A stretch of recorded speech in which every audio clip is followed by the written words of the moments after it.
Hello, friends, and welcome. Welcome back to Familiar Faces. It's really great to see you, those joining in person as well as online on YouTube. We are happy to have you with us. Just a little bit about Elmhurst Community Lifestyle Center for those who are new. Our goal is to nurture the physical, the mental, and the spiritual needs of our community. So we want you to know that we are here. We have food fests every year. We have cooking classes. We bring speakers on board from different fields, medical fields, different specialists. And today we're happy to have Dr. Alva with us and his team. A little bit about Dr. Alva. Dr. Manuel Alva is a board certified gastroenterologist by the American Board of Internal Medicine and a practitioner of lifestyle medicine. He is the vice president of the Adelante Community Health Center, which is a lifestyle counseling clinic in Berwyn, Illinois. He is the son of God, husband of Esther, who is a board certified infectious disease physician with a master in public health and lifestyle medicine specialist. And she's also his right hand from what I've seen. She's a great help. um, now, Dr. Alva's ministry and what he does is donations based. So we have these little books. You'll find them at the entrance, at the table in the back on the literature table. It's a cookbook. It's called Of These You May Freely Eat, and it's a whole food plant-based cookbook with really yummy recipes. My mom cooks a ton from here, cheeses, sauces, you name it. So if you want to grab one, it's donations based. Most of the other literature is free that you can grab at the end. Um, Now, another quick announcement. If you'd like to know about future events, we have some cards at the entrance you can fill out with your name and email, and we can add you to our mailing list for future speakers and events as well. Now, before we continue, I'd like to ask Pastor John to come up front, if he could, for a quick word of prayer, and then we'll dive into the presentation. Since, as you know, this is a Seventh-day Adventist church, it is a Christian church, and before we do anything, we ask God to be with us.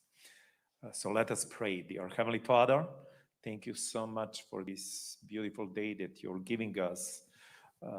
Even it is not as sunny as we would expect, but we are alive, we are breathing, we are here, and that's a gift from you, Lord. I'm also thankful that Dr. Alva and his team is here with us and that we are going to learn some things. And I pray that you would give us strength that we can implement those things for the betterment of our health. Because we believe also that when Christ died on the cross, he died to redeem the spirit, soul, and the body. And I pray, Lord, that we would take care of our bodies, that we would be healthy, that we would be joyful, and moving on in these difficult times that we are living. Thank you for this opportunity, and I pray for every person here for their spiritual well-being, for their physical health, and for their material wealth. Thank you. In the name of Christ, amen. Thank you. I would like to invite Dr. Alva to join me up front. We're going to have a quick presentation by Dr. Alva. He's going to have some interesting information to share with us before diving into the presentation of the recipes. We have Chef Xavier with us that will follow. And stay tuned till the end. For those watching online, you can submit your questions throughout this presentation on YouTube, and we'll hopefully get the questions at the end. We'll have a Q&A session. All right, enjoy. Well, good morning. It's a great pleasure for us to be with you and to review a few things that are useful, especially now, 2021. We're living with this virus, 2019, COVID 2019. But the principles and practices we're going to be talking about can be implemented easily, just with a decision. Your power of choice has to be exercised to start implementing the counsels we're going to mention that are not good only to prevent COVID-19. They happen to be very good, excellent for reversal of many common diseases, including diseases that are very hard to treat and are already on multiple medications. It's a gradual, patient process, but it's possible to revert most chronic degenerative diseases, including those who are of the gastrointestinal tract, such as ulcerative colitis, Crohn's disease, reflux disease, Barrett's esophagus, which is a precancerous condition of the esophagus, colon polyps, colon cancer, fatty liver disease, cirrhosis, and all the diseases that affect the liver, chronic pancreatitis. The list is long and long, and there's other conditions that are more common than the ones I mentioned, such as heart disease, cardiovascular diseases, which are still the main killer of people in America and the world. And those are associated with the common killers, diabetes, high blood pressure, elevated levels of cholesterol. All of those can be stopped and reverted with patient application of the principles we're going to mention. So, the talk today it says defeating COVID-19, boosting our immune system, right? All of us want to do that. At the same time that we're boosting our immune systems, we're cleaning our arteries from cholesterol and deposits of calcium. At the same time, we're improving the effectiveness of insulin and reverting diabetes. So let's start here. It says boosting our immune system. Well, this is talking about the white blood cells. We have an army inside of us. And such as the army has the Marines and well, as the armed forces, I should say, have the Marines and the Navy and the foot soldiers. There's different divisions within the white blood cells. They have different departments, different, they have the reconnaissance team that it identifies pathogens. They don't do anything, they don't fight, they don't destroy, but they identify those things that are foreign, microbes, viruses, cancer cells, and they alert the other sections of the immune system that will actually do something about it. They all work together unless we have a disease of the white blood cells in which they don't work together, or we give our system too much of a single ingredient, like sugar, for example, which we won't get if we eat a natural fruit. We get the right amount of sugar in the right amount of fiber that will help distribute that sugar, the sugar's absorption into our system. But when we use an ingredient added to a food, like pure sugar, then we are altering the function of the white blood cells. People have calculated that we may have a trillion. This number here in America is a trillion, right? Um, in some of the countries, English speaking, this is 1,000 billion. But anyway, we have a lot of white blood cells. That's the idea. And they are patrolling our blood vessels. They are in our tissues. There's a small amount of white blood cells in our muscle tissue, underneath the skin, in the lining of the gastrointestinal tract. Actually, the lining of our gastrointestinal tract is probably the site where a lot of white blood cells are being produced. You have the bone marrow, right? The bone marrow is the chief producer of red blood cells, white blood cells, these other little cells, tiny cells called platelets, which have to do with our clotting. Thank God for platelets. They'll stop us from bleeding. But when we're sick, these platelets actually form plugs with other proteins in our blood to block passage of blood in our hearts. We get heart attacks. They block the passage of blood in our brains. We get strokes. So the blood is just a flowing organ made mostly of water. And I hope that you drink water. We're going to speak a little more about drinking more water to maintain our blood flowing without stopping. So it's a good idea to drink water. That's the best blood thinner, if you want to say it that way, that will maintain our blood from flowing. So we have to train these white blood cells. We have to maintain the blood flowing. These white blood cells that are in our tissues sometimes go a little crazy and they start attacking those organs in which they are present. If you have white blood cells in the liver and they are just checking the liver to see that everything is okay, that there are no cancer cells, they may find viruses or toxins or an excess of oxidized fat. If you like to drink sport beverage, for example, or if you like to drink soda, which most of you that are in this class, you're seeking for help. I know that most of you probably do not drink these things. They are prepared with this sugar component called high fructose corn syrup. And you know that many stores now have banned sales of high fructose corn syrup containing products, but there are only a few. It's still legal in this country to put this as an ingredient of breads, cookies, pastas, beverages, peanut butter. You have to read the ingredients. Some salty tasting foods contain high fructose corn syrup, which is a sugar. They do it to balance out the amount of salt. If it's too salty, you probably won't eat that package of French fries. But if they add a little high fructose corn syrup, our taste buds feel this less salty. And actually, our taste buds feel the combination of salt and sugar at the same time, and our brain lights up. Well, certain areas of our brain light up. And you feel, wow, this is wonderful. I want some more. There's a commercial, right? It says that we dare you to eat only one of these potato chips. Because when you do that, you just keep on doing it. Your brain says, okay, this is good, keep doing it. So white blood cells get stupefied, they get fooled, and they don't work well. These white blood cells are patrolling, checking the liver, and they see this oxidized fat made from this high fructose corn syrup. Interesting.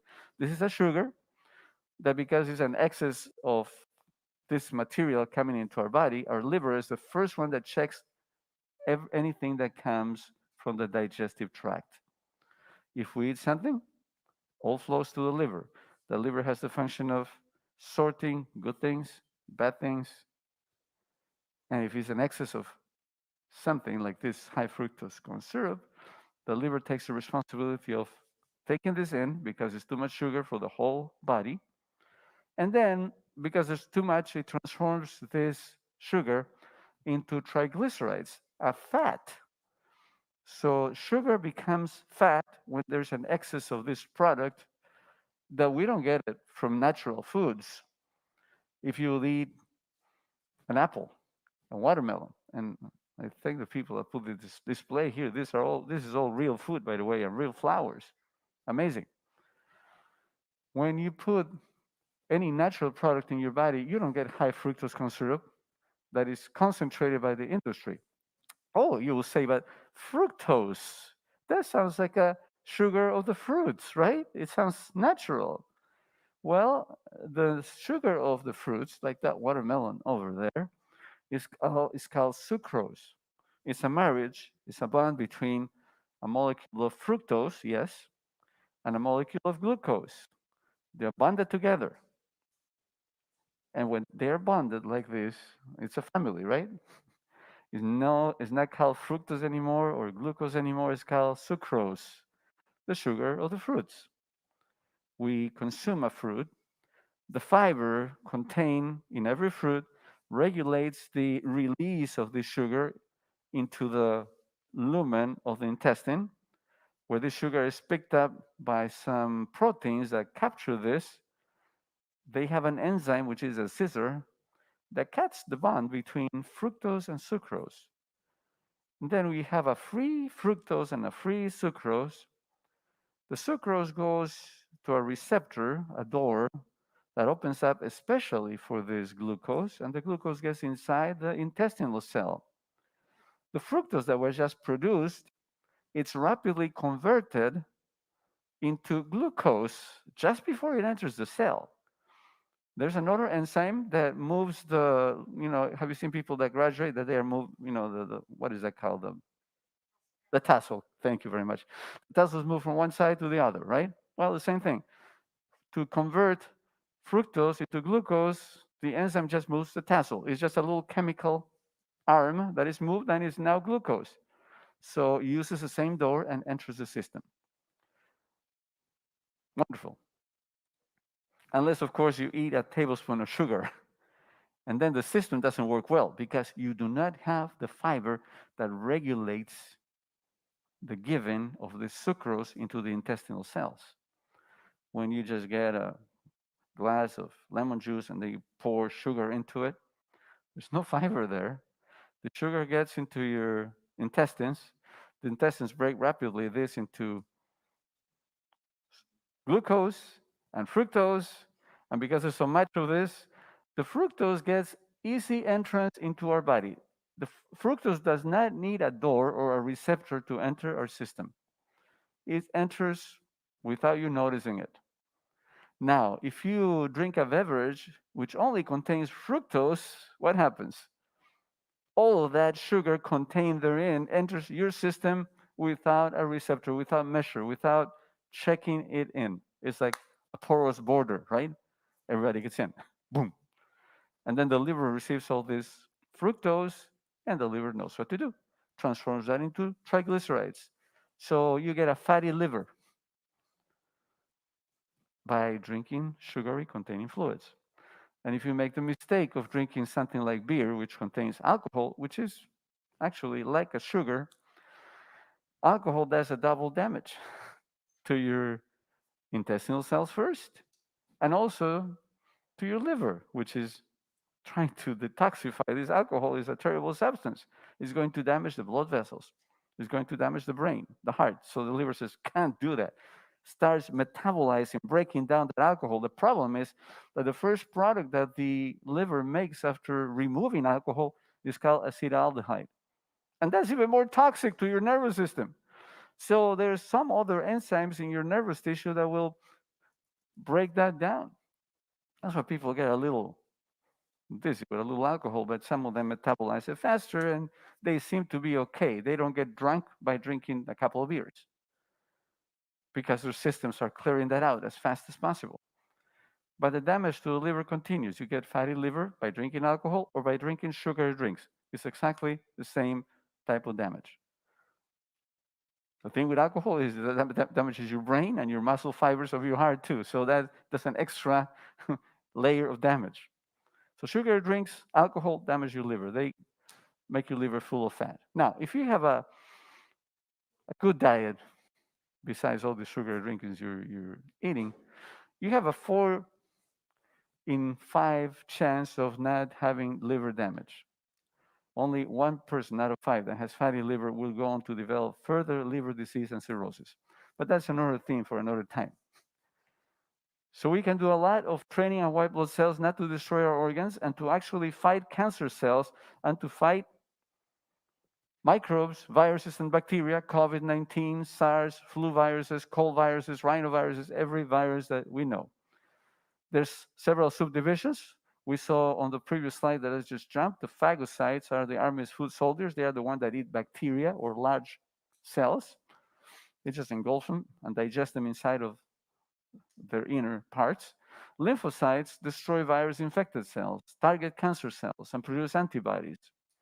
And they are the ones that will facilitate the function of the ones that eat the big particles. Well, when we're sick, we feel sick, right? When we have a virus, COVID-19, the flu, we have fever, we have chills. Even when we get the vaccine, we can get the same symptoms for a day or so without being really sick, infected, just because our immune system is mounting a response. When the immune system mounts a response, we get fever, we get chills, because blood gets distributed to the bone marrow to produce more white blood cells, or to the intestines.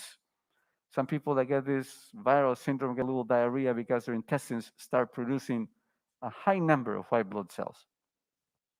So every organ system participates in that.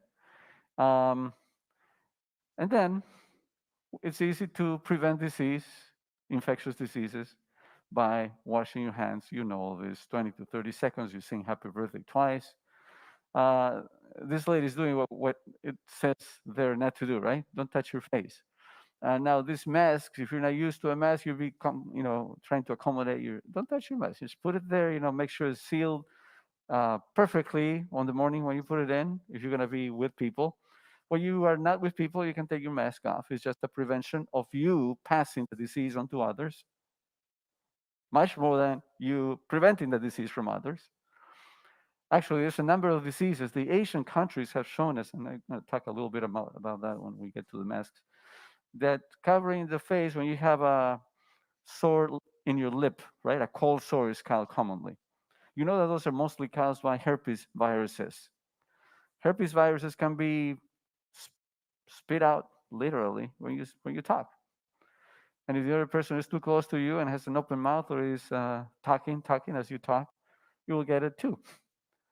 If you drink from the same cup or eat the same foods together, you may also contract a cold sore. But if your immune system works well, you won't get recurrent cold sores. We get recurrent cold sores because of all the things that we're going to mention uh, following this. Um, don't touch your face. Cough or sneeze into your sleeve, right? That's the value of a mask. Sometimes people just sneeze all of a sudden. You probably had that experience. We're in an allergy season, and you're doing something, and all of a sudden you just sneeze. You couldn't contain. You didn't know it was coming. So this is the most simple and effective way to prevent spread of viruses. Not so much to acquire the virus, but to prevent the shedding out of a virus that can be in my nostrils. I don't feel sick. I'm vaccinated against COVID, so I'm not going to get it probably. So I wear a mask not to prevent myself from getting sick, but to prevent shedding of viruses that may fall on my nose because I'm seeing patients in and out, many people during the day. So this prevent the spread of viruses. The Asian countries have proven this for many years. Their flu levels got down after SARS in 2001 because every flu season they just put a mask. And they don't usually just do this for virus. If they have a cold sore, if they didn't shave that morning, if they didn't have time to put makeup, if it's too smoky out there, they just, put a mask. It's the culture. Uh, Nobody gets upset because it's an infringement of, private decisions, etc. But it's a very effective thing in preventing spread of the disease. So implementing social distancing, keeping a distance of 6 feet with people that are not in your household. And the question is, how can we strengthen our immune system or our whole body systems? This talk is not only for the immune system, it works for everything, but we kind of taking the immune system as an example of an organ system that can be improved. Well, it says here, what does it say? Fiber. Fiber. It says eat more fiber. So people go to the grocery store, to the pharmacy, and they buy a can of fiber. You've probably seen the cans of fiber: Metamucil, Citrusel, Consul, blah blah blah, right? All of those, uh, they help. Yes, they help move your bowels. They actually help reducing your cholesterol in your blood. You know that your liver is trying to excrete all kinds of toxins in this fluid called bile. Bile is like the urine from the liver. Kidneys produce urine to excrete substances that are soluble in water. We drink water to help our kidneys excrete all those substances. And now, what is bile? Bile is the means of excretion of fatty, greasy substances. You know that grease and water do not mix, right? Restaurants have garbage disposal for everything else, but one special for grease and fat. And there's a different company, disposal company, that comes and picks up their grease. It's different. So our liver does the excretion of fats from our bodies. And as we know, there's a lot of fat, and fat usually is sticky and gets embedded with sticky poisons that are in the environment that we breathe. There's escape fumes from a car, and we're there working. We're absorbing all these fatty substances through our lungs. They go into our bloodstream. Our liver picks those up because they're greasy. So our liver has to dump all this in our bile. Bile is the liquid that is going to finally help us get rid of all these substances. So how do we help our liver? Yeah, we can drink water. Bile is also made of water, but water and fat do not mix. So fiber.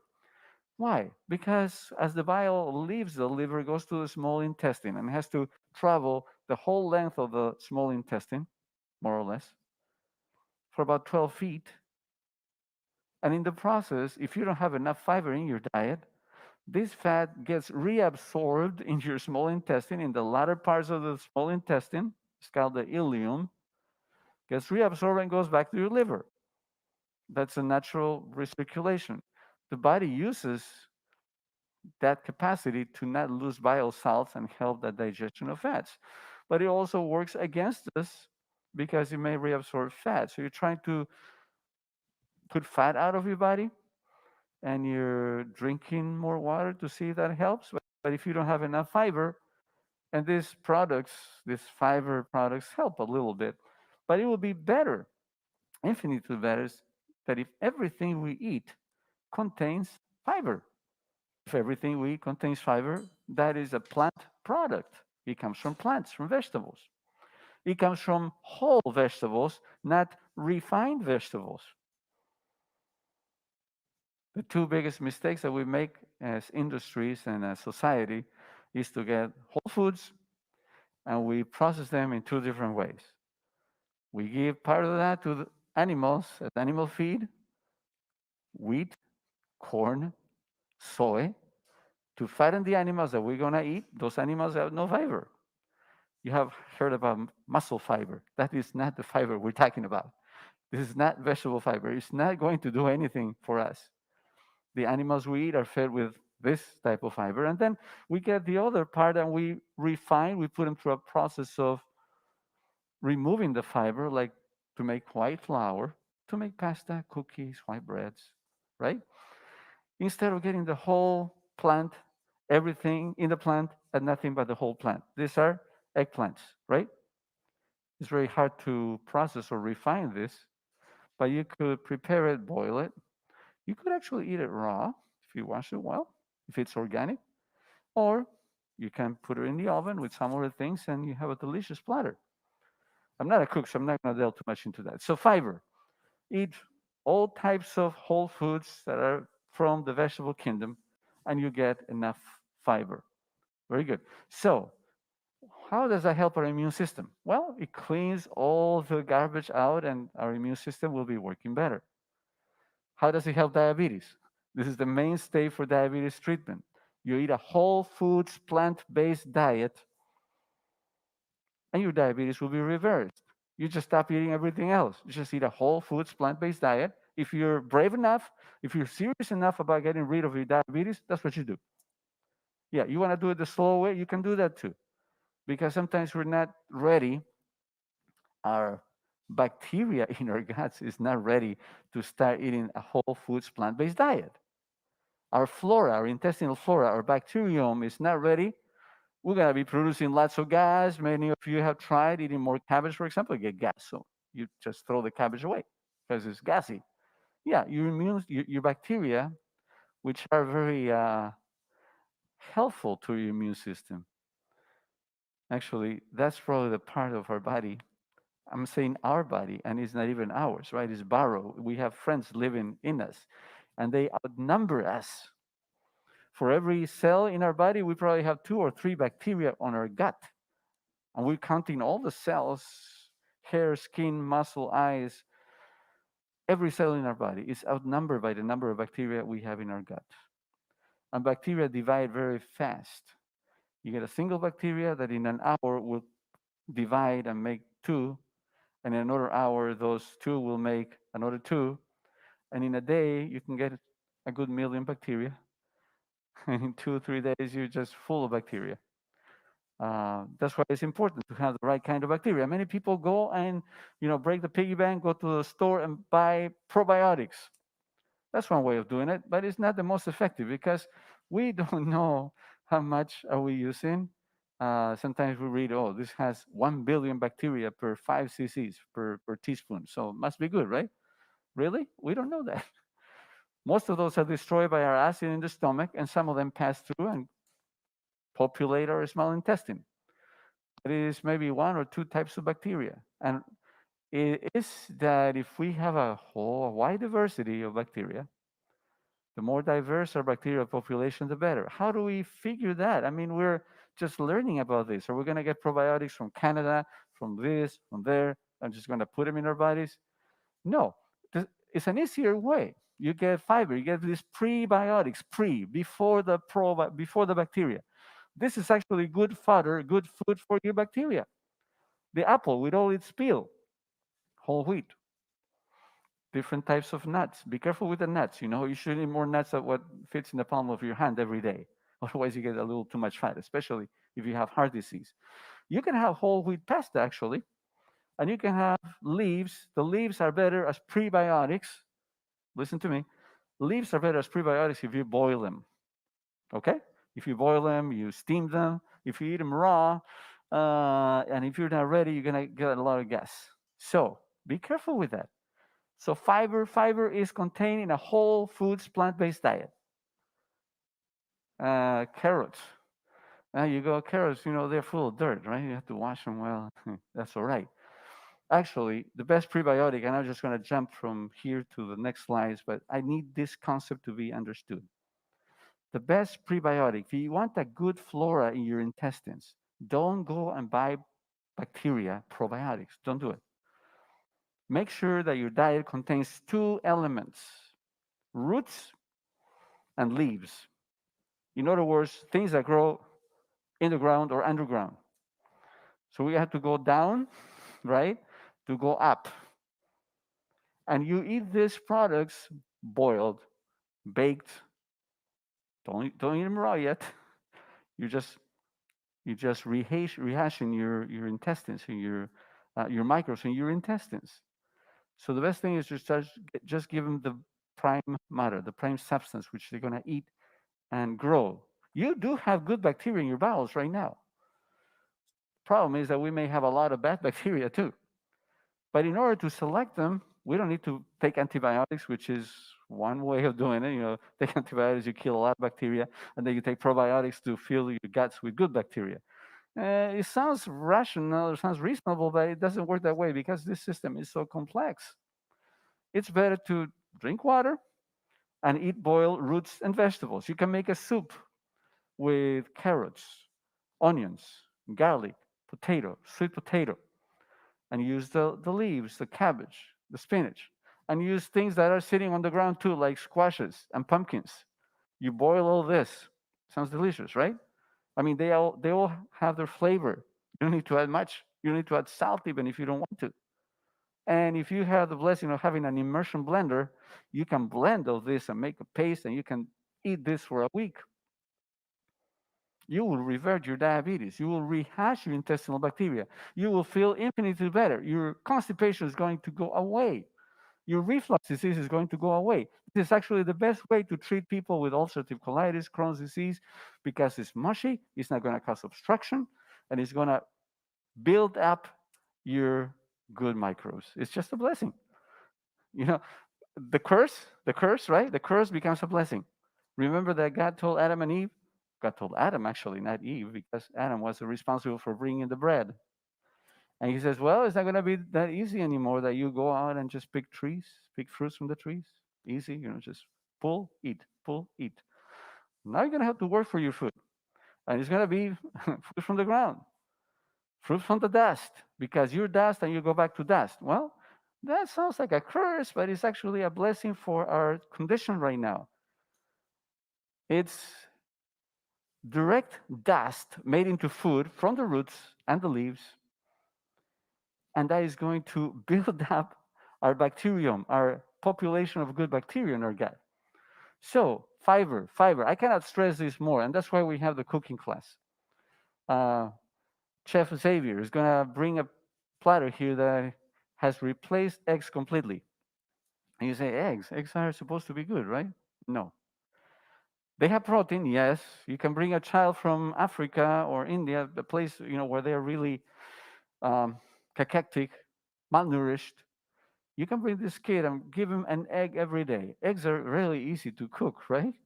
One of the first things that I learned how to cook in my life was an egg, a hard-boiled egg, and then a fried egg. Just crack it, and it's there. You give a kid one egg a day and just a little porridge, and the kid will gain weight. I mean, rapidly.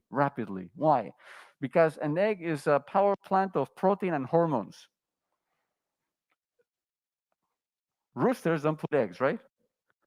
Hens are the ones that are responsible for egg production. So eggs are ladies and they have hormones. So those hormones go into the egg. The egg is one single cell, but it will transform into a chicken in 21 days. Amazing. So don't eat the chicken that is contained in the egg. It's very powerful. If you have a tendency to prostate cancer, to breast cancer, to ovarian cancer, people have family histories. I have a family history of colon cancer. My mother had colon cancer and uterine cancer also. So I should have become a plant eater, whole food, plant-based eater when I learned that. It took me a little while because, we're human and we kind of trial and error and kind of stubborn sometimes and kind of fall into old habits, but it's possible to Every day is a new day that God gives us. Every day is a new day. You have 10 minutes? Okay, very good. So these are good vegetables, good fiber. They will prevent COVID, they will prevent diseases. And we have fruits, berries, and the roots, right? You have a number of roots here that have become very popular during this type of viral infections. Onions, garlics, excellent. Best antibiotic in the world, garlic. I mean, your breath will, yeah, okay. You have reflux, boil them, okay? Boil them, okay. And don't eat too much of it. Do not do too much of a good thing. Immune enhancers are present in raw vegetables that you're gonna eat 3 to 4 weeks after you rehash your immune system. They're not gonna give you the gas or the problems that they did before. Be careful with the nuts, as we mentioned before. Be careful with oils, right? We like to use oil, perhaps never, it's good for the skin. But you can put a little drizzle on your salad, raw. Do not use to cook as much as possible, okay? Of course, when you're moving away from old habits to new habits, you're gonna use some of this. Olive oil, okay. Anyway, um, omega-3, these are good fats for immune system and for nervous system. They're contained on flaxseed and chia seeds. They have become very popular. Green soybeans called edamame. You can buy edamame and just boil them, put them in the microwave, open them up, eat, okay? Very good source of protein. You don't have to envy protein from eggs or dairy products or meats. Common question, where am I going to get my protein if I become a whole foods plant-based eater? Ask the gorilla, ask the elephant, ask the blue whale. They are all vegetarian, all right? And they're big guys. Okay, so spinach contains a lot of omega-3s, so do um, um, chickpeas also. Don't fall into these temptations. Of course, they work against our immune system. High fats, animal foods, they increase our weight. They make our circulation of blood harder. Sweets, they are against our immune system. The activity of our immune system decreases 60%, or levels of sugar are high if we use sugary drinks. For the next 5 hours, we can be prey of viral infections. We can be in very bad situation metabolically. So this should be eliminated, no questions about it. And there's also other things, we like to talk about New Start, nutrition. This is what we talked about. E, exercise. W, water. S, sunlight. T, temperance. Temperance means avoiding everything that is injurious to us: alcohol, tobacco, caffeine, a very common toxin out there, right? A is air, R is rest, and T is trusting God, right? So we see people exercising here. That liberates toxins from our bodies, moves away, facilitates the excretion from toxic substances in our kidneys, in our liver. Breathing, exercising in the sunlight, open air.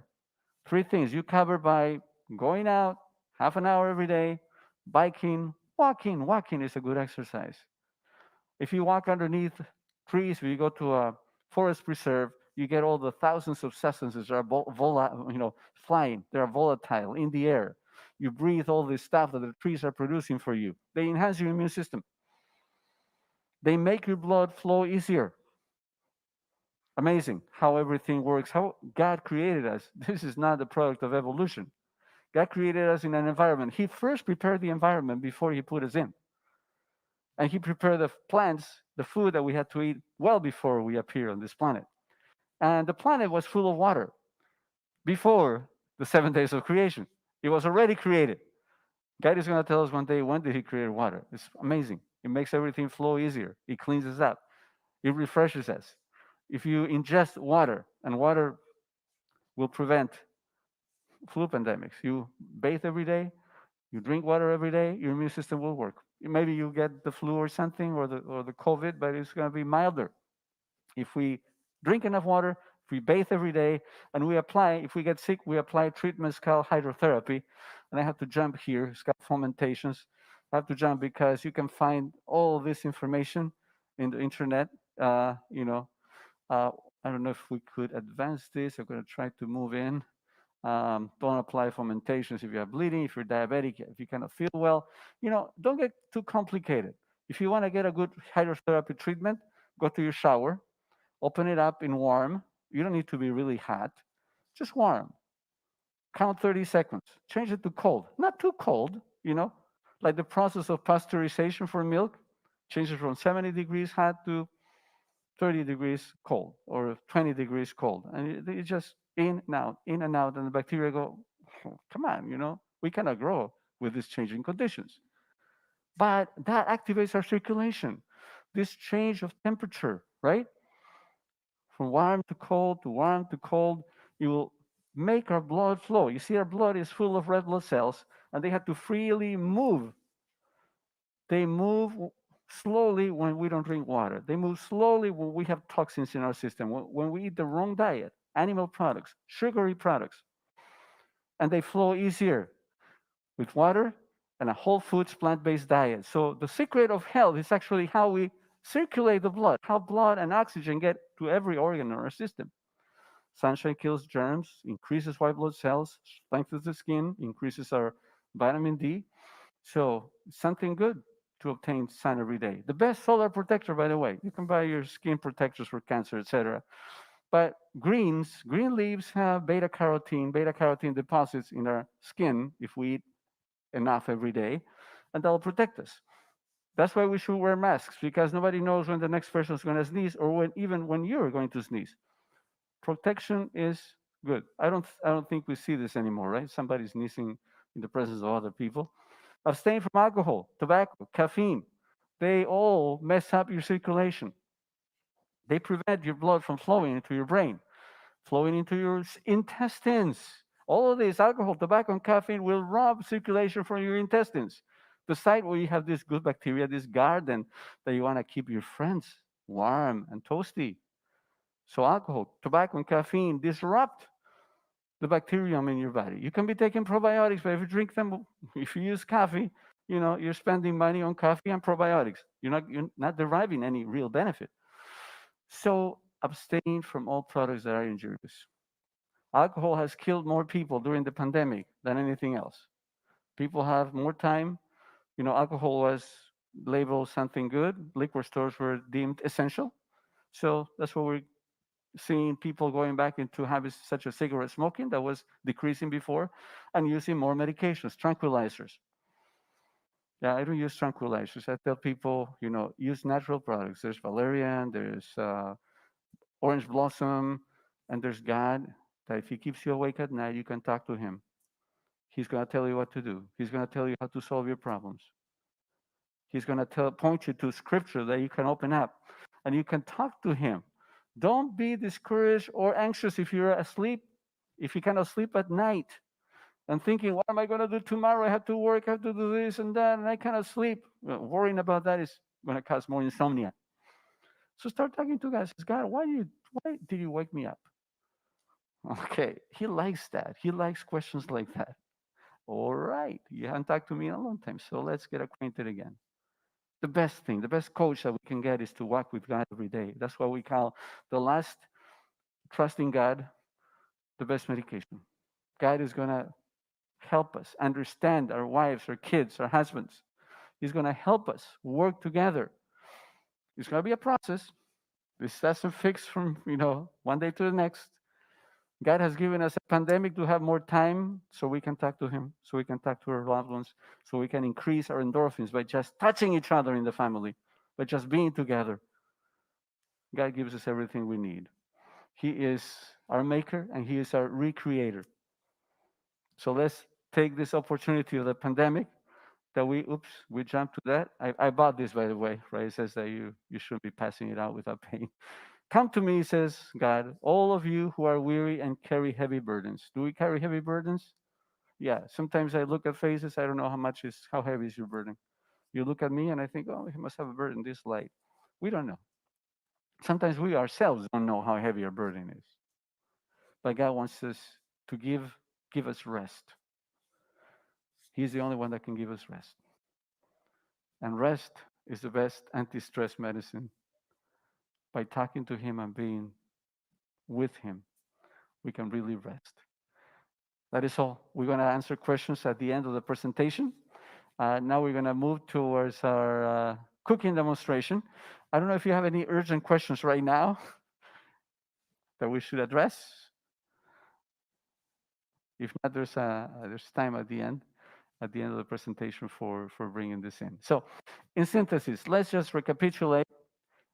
New start, right? Nutrition. What is nutrition? What is the best nutrition? Whole food, plant-based diet, right? If we're biblical, Genesis 1:29, right? God gave them from every fruit that yield seed, and then when they sinned, he tells Adam, now you're gonna eat from the plants of the earth. So that's those are direct commands from God. And then he gave another command later on that you could, because the earth is going to be destroyed by a flood, and you are not going to have good crops for a while. Give you permission to eat these clean animals. We took liberty and license to clean animals. So every animal, right? No, God gave permission to eat some kinds of animals and only certain parts of those animals. Oh, because this is clean, I can eat the rump, the tail. No, no, no, no, no. The tongue. No, no, no, no, no. God gave certain parameters, and just for a while. And people got used to that. When Jesus Christ came to this earth as God made man 2,000 years ago, he taught people to actually move away from the regular diet that they were having. He tried to move them into fish. That's why we think, oh, fish is healthy, right? It used to be healthy when Jesus Christ fed the multitude with barley loaves and fish. This was wild fish. There were no fish hatcheries back then. They were not fed artificially with manure coming from chicken coops above where the lakes of fish are teeming. As fish are farmed nowadays. We don't know what they were eating really. It's rare to have fish from the wild, and if it comes from the wild, unfortunately, it contains high levels of mercury and lead, and petroleum distillates are all dissolved into the water of the oceans, so they are not healthy anymore. That's what the book of Hosea says in the Bible, that because of the evil increase in the world. Hosea chapter 4. The Bible mentions that the evil increasing in the world will cause starts with the beasts of the earth first, will get affected, followed by the fowl of the air, and even the fish in the waters will get bad, God says. In that order.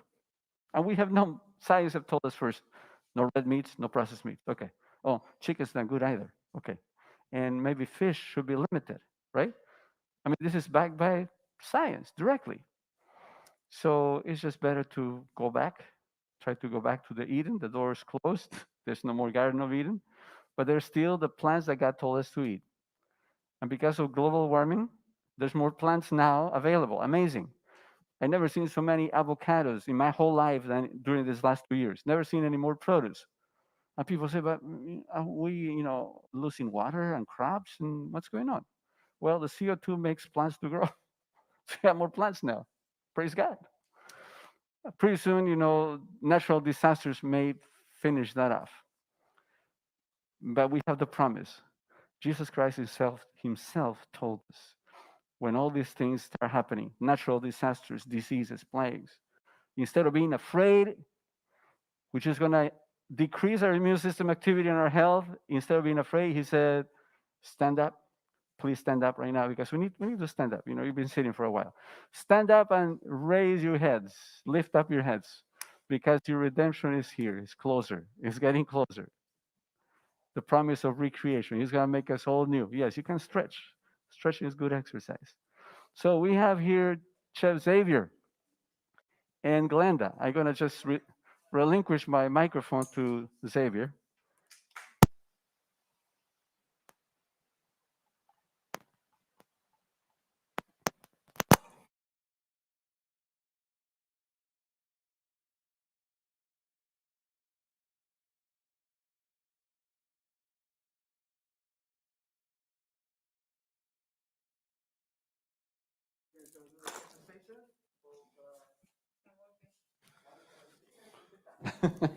Very good. You can sit down.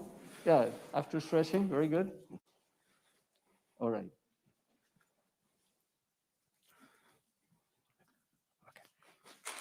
This is his wife, Glenda. She's the assistant today. Very good.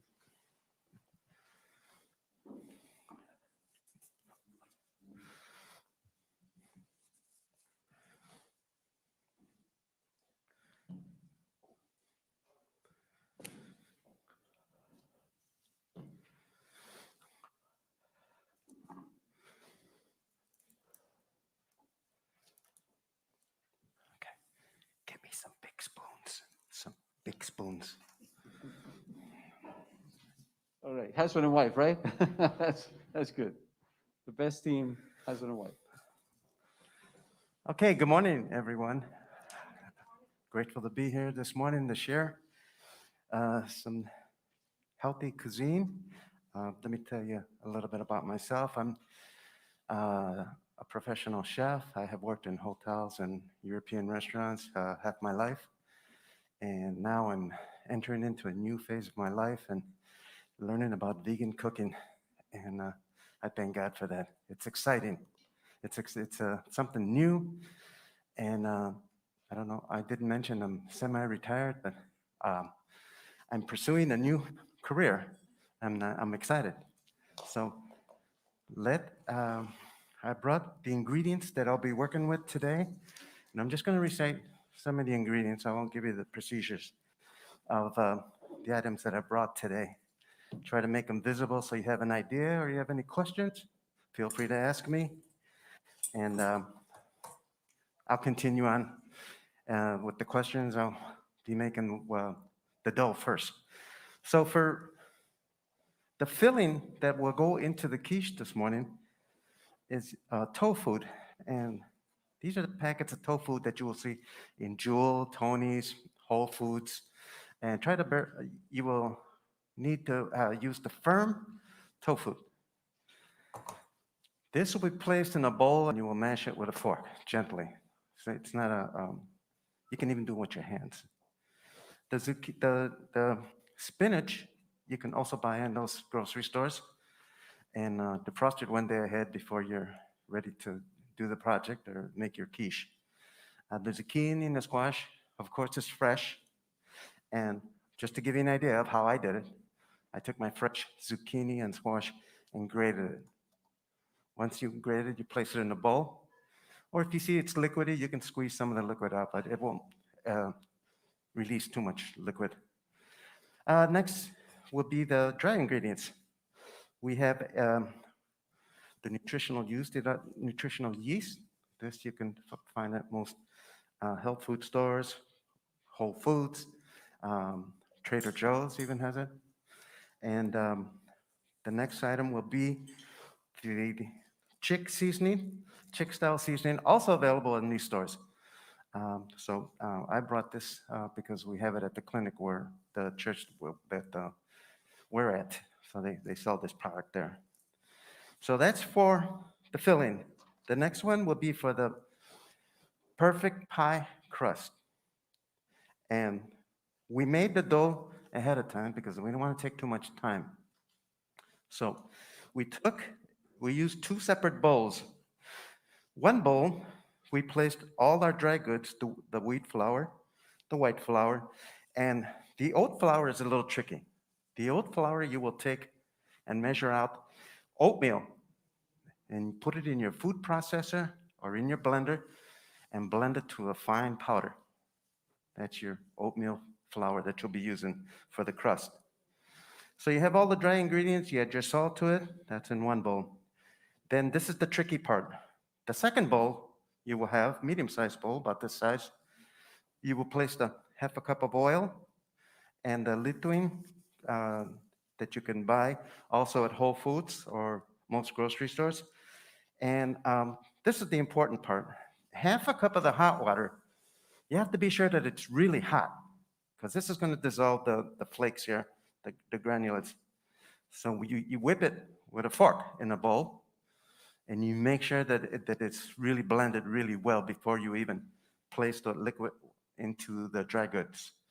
So after you have that mixed really well, I'd say for about 2 minutes, then you slowly add the liquid ingredients into the flours and the salt in that bowl, and gently mix it together. Don't overwork it. Don't overdo it because it can get hard. And then once you have it formed, you see that there's no more dry flour inside the bowl. You take and you roll it into a ball. Give me that one. And this is what the dough will look like, okay? And so I kind of press it before I place it down. Press it flat. Okay. Place it in the center of your board. Now this board is a wooden board, but if you have a nice countertop at home, just make sure you clean it really well and put some plastic on top. Make it really nice. If it's smooth, it'll work even better. I have a nice board that I have. Afterwards, place it down in the middle, flatten it down, place another piece of plastic above, and then you roll it out. And you try to roll it out evenly to the diameter of this pan. And it's this size that it'll only work with this type of size here. So you can't get any smaller or any bigger because it won't work.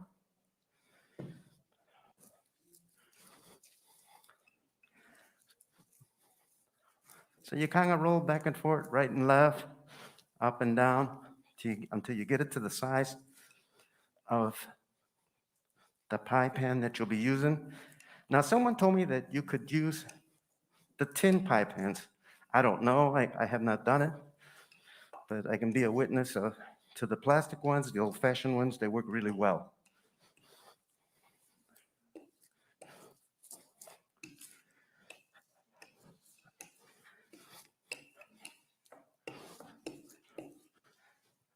So this is what it's going to look like after you've rolled it out nice and evenly. To determine if it's even on all the edges, just place your hand over. If you feel a little thicker on one end, just roll it out a little. Don't be afraid to have too much of the dough. Now, the technique of placing the dough into the pan is lifting up the plastic that you put on top to start with, okay?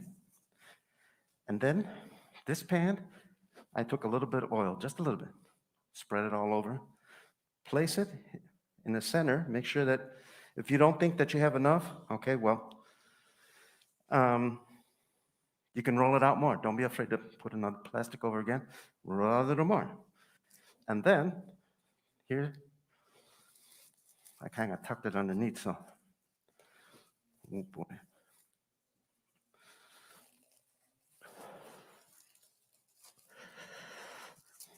Oh my God.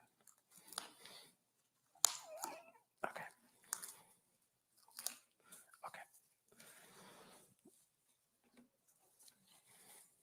Okay. So now the plastic is free to place it in the center. Place your hand underneath, kind of lift it up, and gently turn it over swiftly. Like so. Lift up the plastic and kind of tuck it into the pie pan. So see, it's a little short here, but it's okay. And my wife has a technique where she can fold the corners up, but that's basically what you want to do, is fold the corners up, just like you're making a pie, apple pie.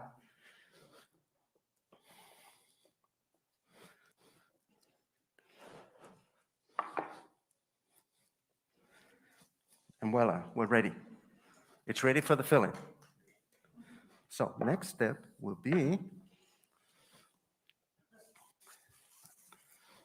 the filling, which we already have measured out, the exact measurements that's shown on the ingredients here on the recipe. I have everything measured out to the exact. So I have my tofu. I'm going to place it in the bowl. Now remember I said you can crush it with your hand, real nice. Next will be the 3 zucchini and squash. So I took 1 zucchini and a half, and I took one squash, yellow squash, 1 and a half, and I grounded them together. And this is where this little gadget I bought that comes in really handy. Or if you have a big one at home, you could use that. That's going to go into the bowl also. The spinach, the frozen spinach, defrosted, squeezed out, excess liquid, that is going to go into the bowl. Okay. And least but not last of the ingredients is the green onion. And then the 1/4 cup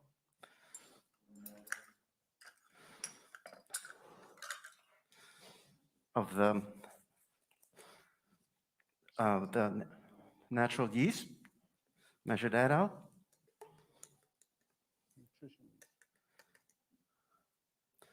Okay, and then we need the chick flavor that we mentioned, and it's called chick style seasoning, and that's also available in the health food stores or in Whole Foods. Might be a little expensive. It goes a long way. It really does. So that we will need 1/4 of this. Okay.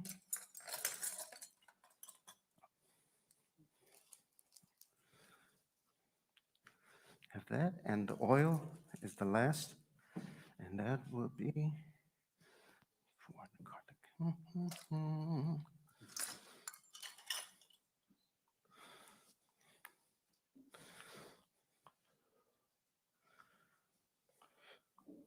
Having the right tools really helps a lot. Bring your measuring cups, your spoons. You always have them with you. Now you're going to gently mix everything together. Now, if you feel, you can taste it after you measure it. You won't get sick. Everything's natural, fresh vegetables. Just make sure that you mix it well. And if you feel that, it may be a little bland, you can always add a little touch of sea salt. So, but that's to your preference. Some people do not use salt at all. They can't do it, so, and that's fine. Yeah. So this is what the whole mixture, everything mixed together, what it looks like. All right. Now, we will take the amount that we need, and when we place it into the pie shell, we want to make sure you start in the middle and press down firmly. And you want to kind of like bring it all the way to the top. You don't want to overflow it.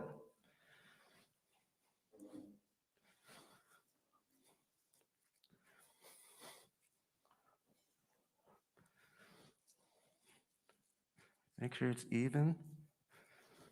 Press down on it, nice and firm. And this is what it should look like when you're ready to go into the oven. Very good. Let's see, the directions are there. Place it in a 350-degree oven. Now this is kind of tricky, but you can go with the amount of time that it asks here. And every 15 minutes, open the oven and turn the pan around so it'll cook evenly. So this is the beginning of the raw stages. And then we took and we baked some off because it is a little time consuming to bake it, 55 minutes. So this is what it should look like when it comes out. And it's suggested when you take it out, leave it a little bit at room temperature for about 5 to 10 minutes before you attempt to cut it. So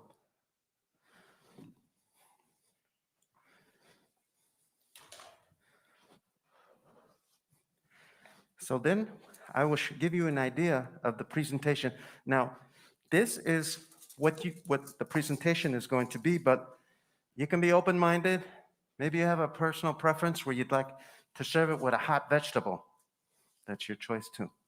But just be sure that you have nice color contrast, that your plate looks attractive when you're placing the food on the plate. I took a simple 3-leaf lettuce, different lettuce, romaine, frizzy, and some fresh spinach. Shredded some carrots and some cabbage. We made a simple lemon and olive oil dressing just by whisking it, a little salt and pepper. And you could either serve it like so and take the dressing just a little bit on top, or you can place the lettuce. It depends on the amount that you're going to serve, like for the guest or how many you're going to have. Place it in a large bowl. take the dressing and place it on top and mix it with your hands and just place it on the plate for presentation. But this is what it should look like at the time when you serve it. Very nice. Very good. We recognize the nutritional value of all these things that were included here. The tofu, that's your egg replacer. If you buy the firm tofu, it's your hard-boiled egg, you know, the white of it, because the yellow of the egg has cholesterol and all the bad things, and people think, okay, the white is good because it has protein. Trouble is that white has protein, but that's animal protein, contains more of certain amino acids that will make your cells, your precancerous cells, and we can have precancerous cells in different tissues at different points in our lives. For example, if you have colon polyps, those are precancerous lesions of your colon. If you have Barrett's esophagus, that's a precancerous lesion of your esophagus. If you have some type of cysts in your liver, some of them may be precancerous. If you have precancerous lesions on your breast or pap smears that are abnormal, you don't want to be feeding those precancerous cells into growing more. Animal protein is the mainstay for those precancerous cells to keep on growing. So you want to regress your precancerous tissue, you want to have less colon polyps, you want to have less precancerous lesions in the breast, throw away the animal protein. Replace it with vegetable protein. Nutritionally is the same, even better if you eat vegetable protein.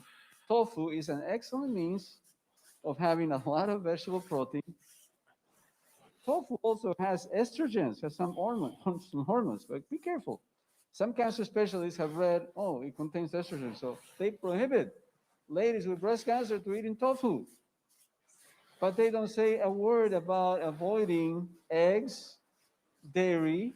Dairy is made from cows. Cows are ladies. Ladies make estrogen. So cow's milk have estrogens. And the estrogens from cows and chicken are similar chemically to our own estrogens. The estrogens from soy, from plants, have only a little area that are similar, and the whole molecule is not the same. Thank you. They actually do block the sites where estrogens or progesterone will make cancer cells grow in size. Many people that have cancer know if they have estrogen receptors or progesterone Doctora, receptors. should I start cutting now? Oops, okay. All right.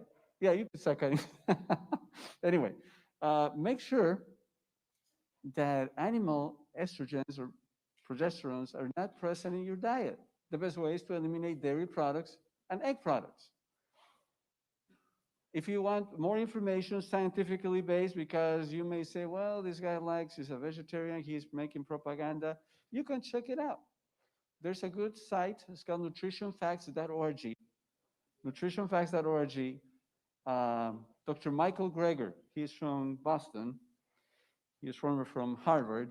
He has a series of studies that he collects and he synthesizes on a video.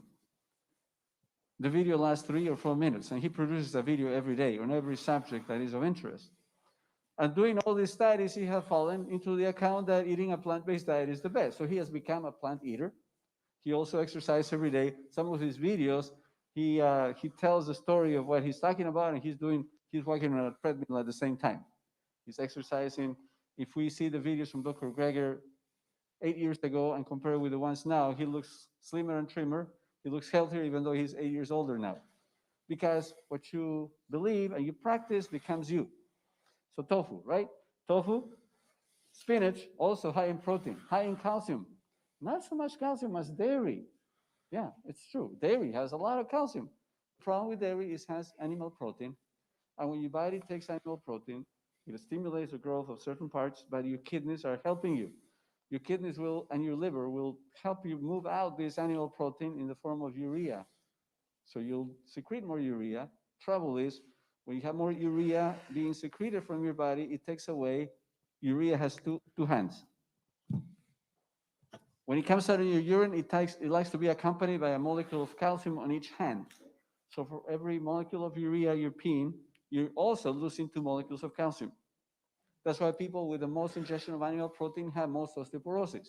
Yeah, milk has a lot of calcium. So logic would say if you drink more milk, eat more cheese, your bones will be stronger. Actually, it's the opposite.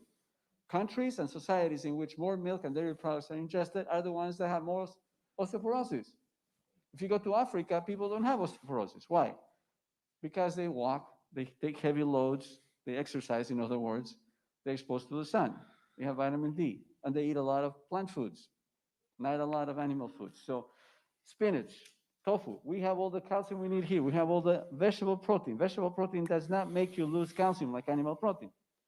Then you have zucchini, squash, products from the ground, right? Like spinach is also a green leaf that comes from the ground. Then you have this nutritional yeast flakes. Some people go, wait. Yeast may cause some problems, right? Nutritional yeast is the same brewer's yeast that you put in your bread that goes under the process of deactivation with heat. So this yeast will not duplicate in your system. Sure, it has the cellular walls that yeast have, and some people that are allergic to yeast may have allergies to this, so just bear that in mind. Chicken seasoning, you say, okay, that sounds like chemicals. What is that? That tastes like chicken. Well, it's a little bit of a combination of herbs that will make you get the taste of chicken. It's not actually chicken juice put into this powder. There's no animal products there, okay? Olive oil, we spoke about oil. Be careful with the oil. But as we move into a plant-based diet, olive oil can be used, okay? Half a cup finely sliced green onion. Wow, tremendous. Has a lot of antioxidants there. Some of them will die with the heating process, but the inulin, the fiber contained therein, is going to feed your good bacteria. So this platter will feed our good bacteria. Good. Anything else, Xavier? If there's any questions you would like to know on the techniques that we used this morning, yes. For the oil, can you use vegetable broth or another substitute? Vegetable? If it's organic, yes. Can you please repeat the question for the live audience? Yes. The question was, if we want to avoid the oil, can we use vegetable broth? Ask the lady here. And the answer is yes, you could use, if it's organic, better, right? Yes. Yeah. Okay. Okay. Any other questions? Anybody? Very good. Okay. Yeah, we have a question and answer session at the end of the next Okay. presentation. All right. Thank you so much. Thank you. You're going to take a sample home from the quiche here. It's going to be on a box back there. You take it out, you eat it in your car, eat it at home, because we're still under the restrictions of COVID, right? You kind of congregate here and eat like we used to do before. Now we have the second recipe, and this is Chef Ramon. And Chef Ramon is great. He's from Mexico. He speaks English, right? He's our chef. We have two classes in Adelante. Adelante is that center in Berwyn. We have a Spanish class because most of our patients are Hispanic. And Ramon and Noemi is the wife, they do the Spanish class. And they actually very industrious. They have made this product called choricioso. Choricioso is chorizo, which is sausage, but this is not any animal product. These are all plant-based. These are not, chemicals. These are prepared by them. Choricioso is a word that is a mixture of chorizo delicioso, delicious chorizo. So they make that out, and they're going to demonstrate how they do it. And I understand correctly. ¿Ustedes trajeron también para que la gente consiga? Sí. Sí? Okay, there's a sample that you can take, but they also sell the whole thing. They have brought enough, I hope. So you can buy it. They actually industrializing this, hopefully in a small scale, but hopefully in a larger scale. So the recipe reads chorizo vegano without cooking and without gluten. Gluten-free, vegan chorizo that you don't need to cook. Just have a good boiler. A good blender, I should say. And you need to boil some hot water, right? But that's the only thing that you cook. Anybody here knows how to boil water? I burned my water the first time I did it. All right, the ingredients says here, 3 ounces of raw sunflower seeds. Raw sunflower seeds. They contain omega-3, they contain fiber, they contain calcium. 3 ounces raw pumpkin seeds. Sounds interesting, right? 2 tablespoons ground flaxseed. This has no peanuts, right? Because we understand this is a peanut-free zone. There's a lot of peanut allergy in kids especially. All right, 2 tablespoons ground flaxseed. Flax seeds are very rich in omega-3. They have good fiber, and they will help you with constipation. Goodbye constipation with this. 2 tablespoons of walnuts that are optional. You can skip the walnuts. 1 medium onion. 5 garlic cloves. Excellent. 1 tablespoon of oregano. 1 tablespoon of sweet paprika. Half a teaspoon of cumin and pepper, and half a teaspoon of cayenne. Cayenne is, some people go, isn't that bad for you? Well, you eat chilies every day, it's not going to help you. What is the problem with chili peppers and hot things, peppers in our intestines? They stimulate the production of mucus from day one, which is good. They increase the blood circulation on day one, which is very good. Will help you with your blood flow, healing ulcers. The problem is you use it on day 2. You won't produce as much mucus as day 1. You use it on day 3. The amount of mucus decreases. By day 7, you have no mucus being produced. You just have the stimulus, the lash on the cells. Produce more mucus, and the cells go, we don't have a way to do it. So eventually you dry up your mucosa. You end up with more constipation. You end up with irritation of your gastric lining, and the ulcers that you were helping to heal are now coming back. So be careful, okay? These substances are to be used once a week, twice a week at the most. They're helpful, but if you take them to a daily use or an extreme, you are going to have some problems, okay? So this is a special recipe. You're not gonna be eating chorizo every day, but twice a week, very good. 1 tablespoon of coriander seed. Half a tablespoon of marjoram. Oh, wow, all these herbs are really good. 1/2 a cup of cooked lentils.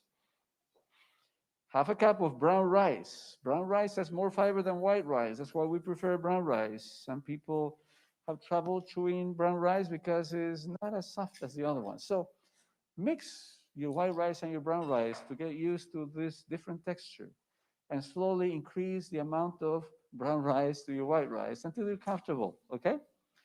2 cups textured soy meat. Textured soy meat, that's sold in different health food stores. Is the soybean mashed and baked, and you just have the texture soy meat. Sometimes this protein from the soy floats in the water, and you can use this foamy protein. You dry it out, and you get your texture soy protein also. The people at McDonald's figured that out more than 30 years ago, and they mixed their hamburger patties with beef, and they put some soy to, well, hopefully it'll be all soy, right?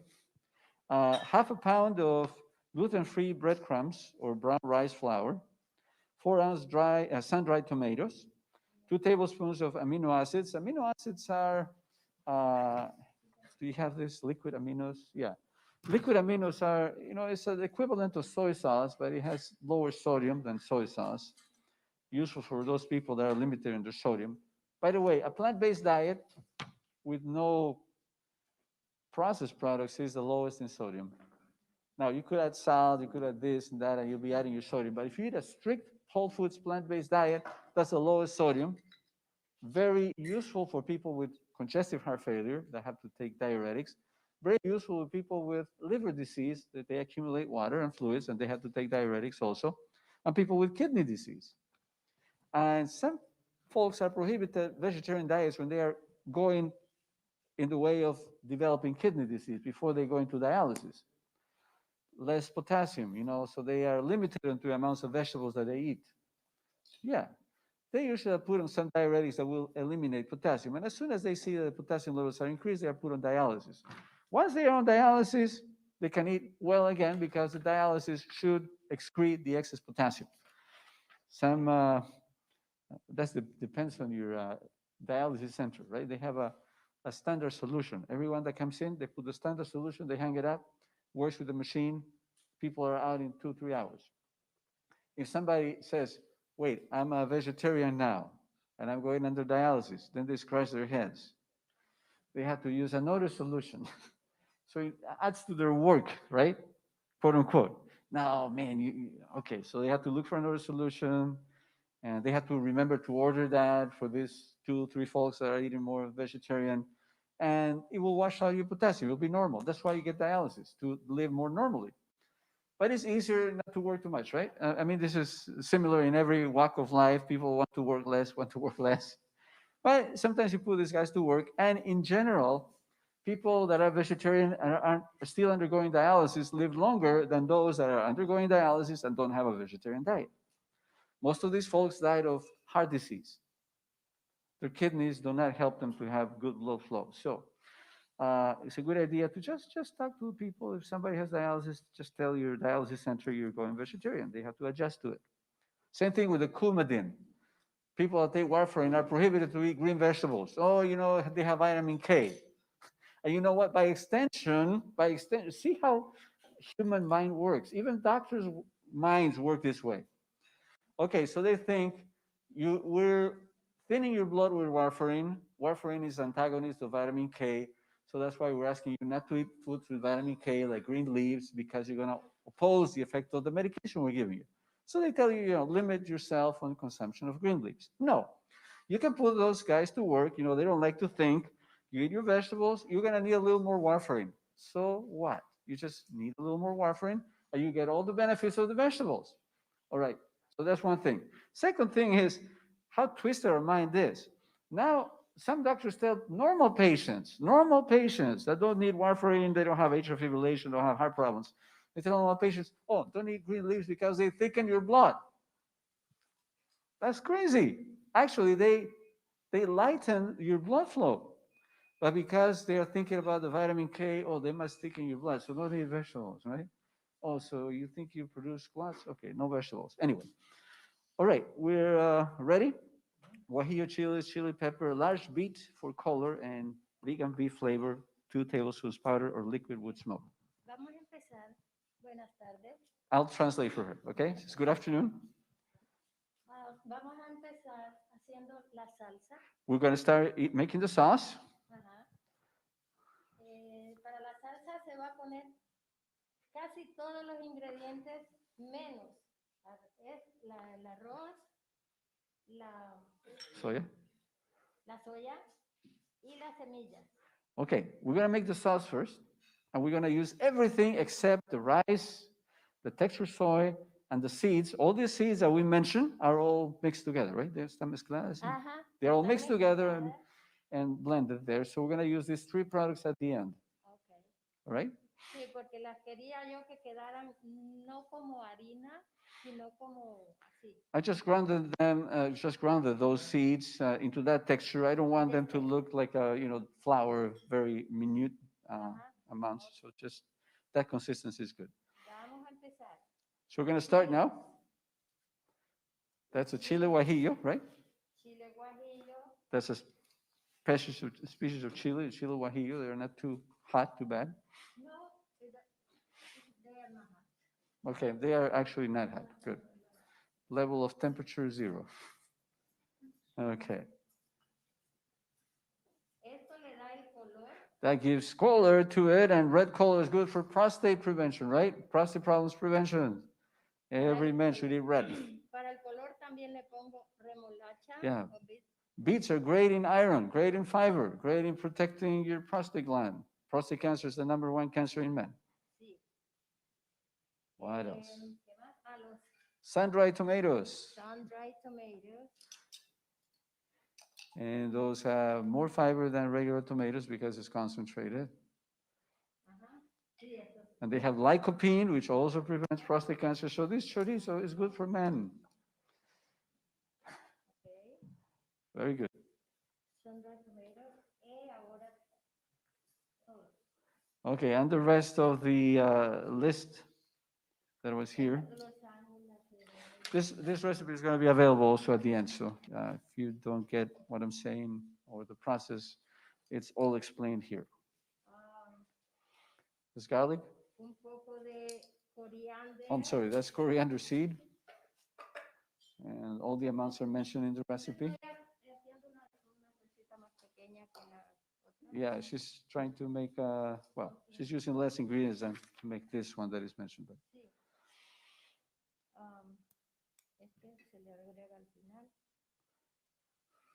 Este es un color de achiote que creo que no lo puse en la receta, Okay. pero That's your secret ingredient that is not put here.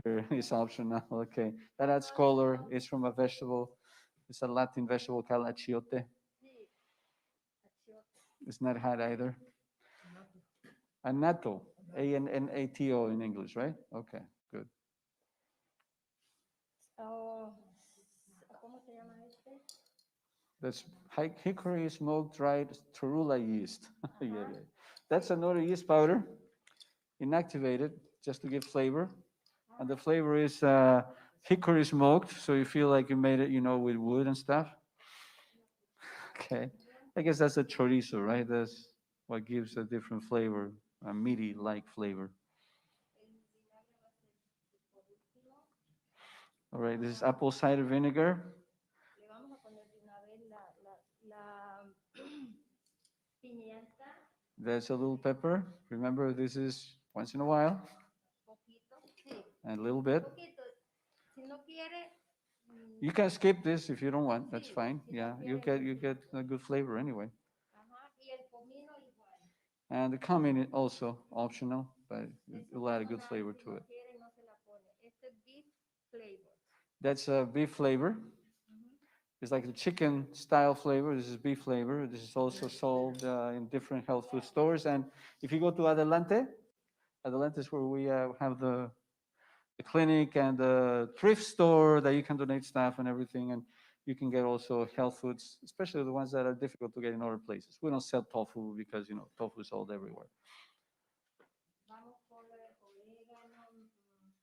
That's oregano leaves that are Ajá, y chopped. no, esta es la mejorana y esta es el orégano. Marjoram and oregano. Okay, all that is on your recipe. Sí, ahí está. So they're trying to show us here how they make this salsa. This is healthy salsa, by the way. You can use it every week or so. It's going to activate your circulation, help your Comino opcional, cumin. pero en realidad este es el que le da sabor al chorizo, a todos los. Cumin is the one that gives the flavor to this chorizo, mostly in the end. So out of all your optionals, this may be the one you want to use, cumin. So you have some boiled water? No, No? yo creo que la traducción es esa. Let's put it away. Oh, okay. Le puedo Okay. poner cualquier agua Okay. y I can put some water on it. That's not to be boiled. The boiled water was for the guajillos, where the guajillos were.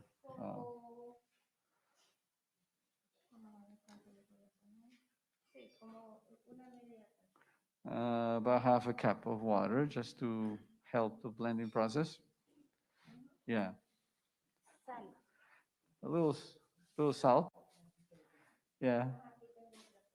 You could appreciate, we have different teams. We have a team for the Hispanics, there's more eyeball amounts. Then we have a good team with Xavier. Both are good teams. Okay, so that's salt. Great. Sal, sí, poquito de sal. Vamos a, All right, we're ready for some noise now. déjame ver. Ah, esto lo voy a poner acá. Esto es linaza. That's flaxseed meal.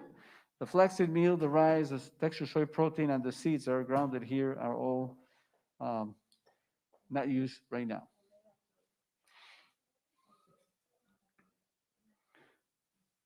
That's a little bit of apple cider vinegar.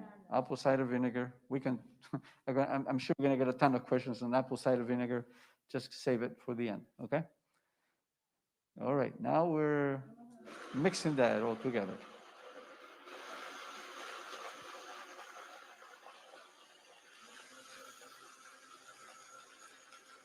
All right. So there's a scripture verse that says, "Do not look at wine when it gets red in the cup." Right? It's red. It has good things, but wine has alcohol. It's better to use grape juice, or better yet, to use grapes. But this red is not intoxicating. This red contains a lot of carotene, and lycopene. Both products are cancer preventing. All right. So that makes a paste actually, right? Sí, Yeah, se hace como una pasta. yeah. That's thick.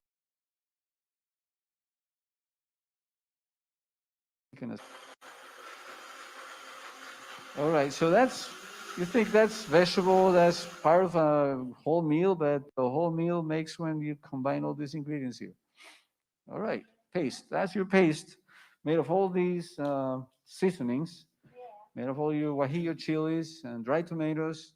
Now you're gonna put the rice. That's the brown rice here in the bowl.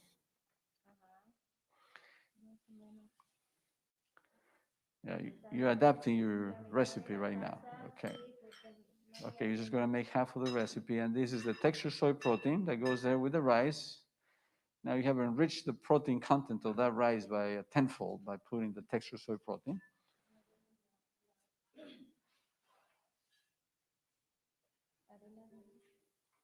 Now there's some rice flour.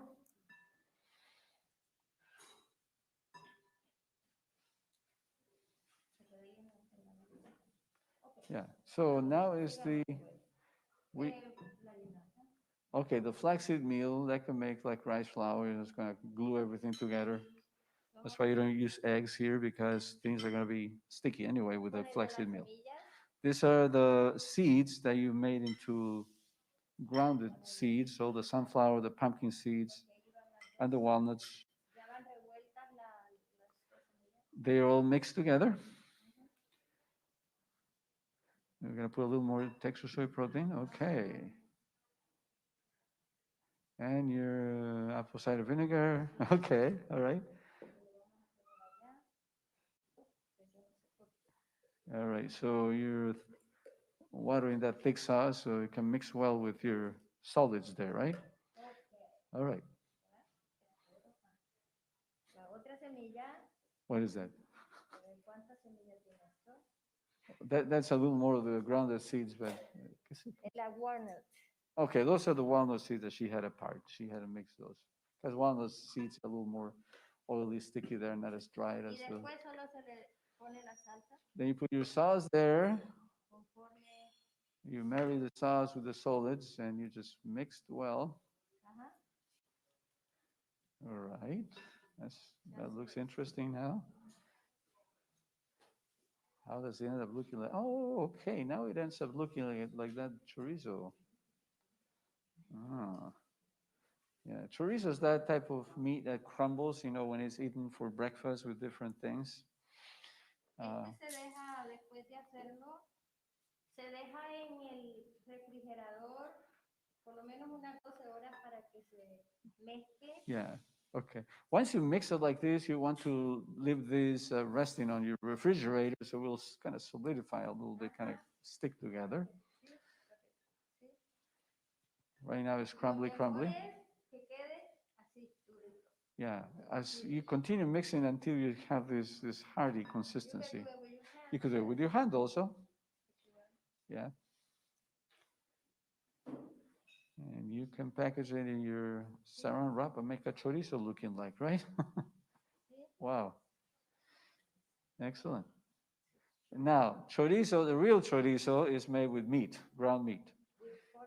And it's pork meat, and you don't want to know what parts of the pork they use. It's filling, sure, because of the seasonings they add, is delicious, sure, but it's not healthy at all. It's actually a killer. It's actually a producer. Meats, red meats, and processed meats are the main cause of gastrointestinal cancer from your mouth to your anus. So that's your chorizo. ¿Les pareció fácil? Did it look easy to you? Just read the recipe. You're going to get it out there. Prepare the ingredients, mix them up. And the way to eat it now. Chorizo already. That's after you bring it from your fridge, right? The chorizo? No. No? Oh, okay. Aquí en la receta dice que antes de usarlo para calentarlo, lo sofríe por unos 5 minutos con cebolla y si le quiere agregar chile jalapeño o lo que quiera Okay, agregar. when you get it out of the refrigerator, she's correcting me, you get this and you put it in a pan with a little oil or a little water, and you just soften it up for 5 minutes, right? No water. You add onion, no water, I'm sorry, a little oil and onion, Ajá. right? And you can put some Sí, little jalapeno, bit oil, un poquito de aceite en el yeah, pan. just a little oil in the pan so it doesn't stick, and then Sí. some onions. Y este es el chorizo ya sofrito. This is after you pass it through the pan, it's softened and it's ¿Ves? crumbly, Ya está and cocido. you can now put it on different, Ajá, ya me puedo cocinar ingredientes. like this Entonces, whole wheat tortilla, or you can use Ezekiel 49 tortilla, which is much better. It's made of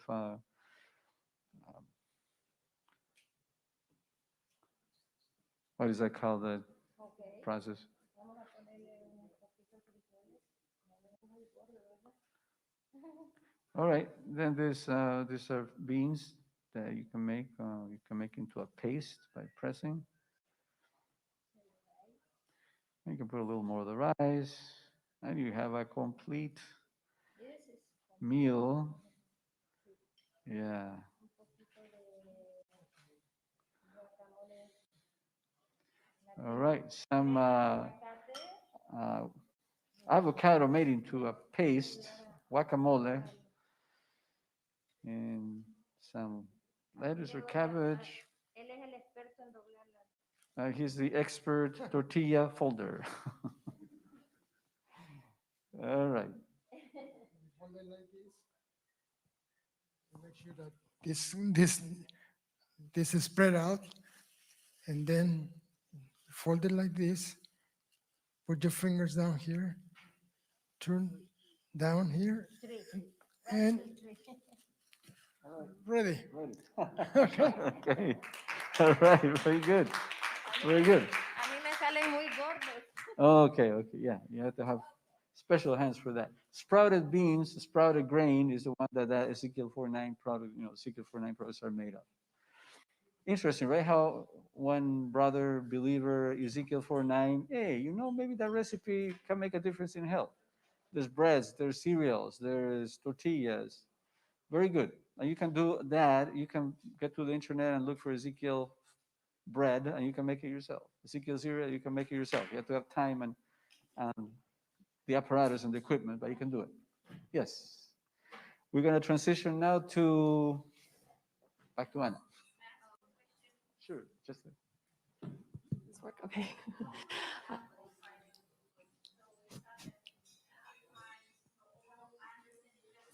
So hold on a second. We're going to give you a microphone so we can hear, everybody can hear the question, especially the people online as well. Yeah.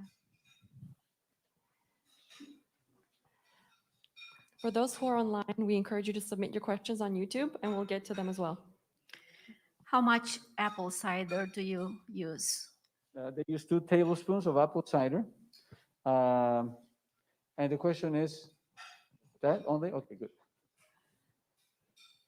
Anybody else? We encourage you to ask your questions. Yes, in the back.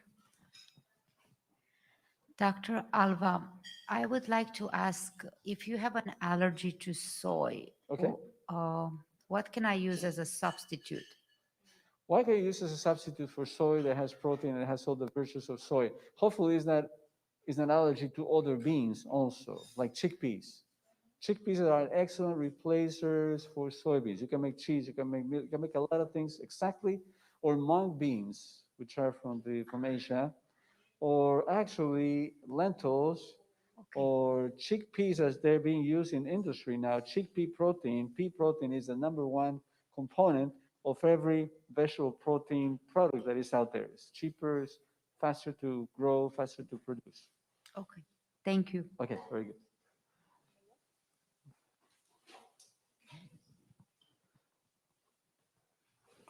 My question about gluten-free products. There are a lot of discussions right now that gluten-free versus just general plant-based diet. Yes. Can you comment on it? Yes, absolutely, absolutely. We get lots of questions, and we test a lot of people for true gluten allergies and celiac disease. Celiac disease is rare in America. because we have a multiplicity of genes in America. In Europe, the Germans are Germans, the Serbians are Serbians, there's more pure races in Europe. So if you have celiac disease in a population, it's estimated that in Europe, about 8% of the population in Europe have celiac disease. What is celiac disease? You eat any product with gluten, and your lymphocytes, your white blood cells in your gut don't like that gluten. It's you cannot tolerate that. It's a foreign substance. So what you do with that gluten is your lymph against your intestinal cells that have allowed gluten to be admitted into the system. So those white blood cells will destroy your intestinal cells. You'll stop absorbing things like iron that are necessary for blood, so you get anemic. You start not absorbing certain nutrients and you develop diarrhea. So you lose a lot of weight. And because if gluten is continually consumed, you produce more of these white blood cells. You're stimulating the production of this clone, of this a group of white blood cells that are sensitive to gluten. And they can grow in such a number that you can develop a lymphoma, which is a cancer of your small intestine. So those people cure from their diarrhea and their anemia and their tendency to cancer by eliminating gluten from their diet. It's a lifesaver.